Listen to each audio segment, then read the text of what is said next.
نبی پاک علیہ السلام کا ذکر ہے نا، یہ توانائی دیتا ہے، یہ انسان کو طاقت دیتا ہے۔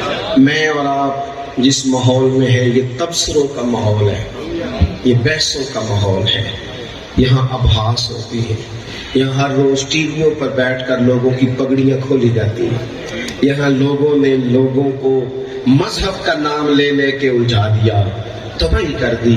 آپ یقین کرو، ملک کی صورتحال یہ بنا دی گئی ہے کہ شاید اس ملک میں کوئی بندہ بھی ٹھیک نہیں۔ ذرا دوستوں کو گزارش کریں جی، بات سنیں تھوڑی دیر۔ عزیز دوست، آپ توجہ کریں گے میری بات پر، تھوڑا بہت انسانیہ کام تو کرتی ہے نا، آپ توجہ کریں گے۔ الجھا دیا گیا، الجھا دیا۔ دیکھو، میں ملک سے باہر تھا ایک دفعہ، تو مجھے ایک صاحب کہنے لگے جی پاکستان کا تو حال ہی کوئی نہیں، مولوی خراب، پیر خراب، فلانا خراب، سیاستدان خراب، عوام لڑکی ہے۔ میں نے کہا آپ کو دور بیٹھے کیسے پتا ہے، آپ کو کیسے پتا ہے؟ ایسا کوئی مسئلہ نہیں، خرابیاں ہیں بڑی ساری ہیں، پر جتنے آپ پریشان ہیں اتنا تو کوئی مسئلہ بھی نہیں۔ ہم تو اس وطن میں رہتے ہیں، یہ بھی سیلاب آیا ہے نا۔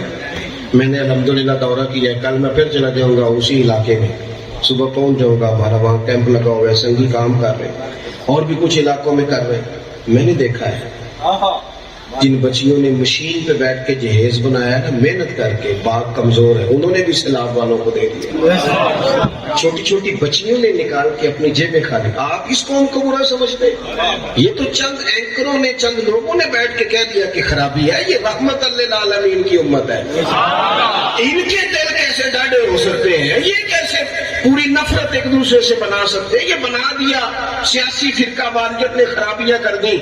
یاد رکھنا اس بات کو کہ یہ جتنی آزمائش ہمارے اوپر لگائی جا رہی ہے، ہمیں جتنا توڑا جا رہا ہے، جتنے وسوسے پیدا کیے جا رہے ہیں، کرائے کے لوگوں کو بٹھا کے جس قدر زیادہ رکھنا ڈالا جا رہا ہے، یہ بات چلے گی نہیں۔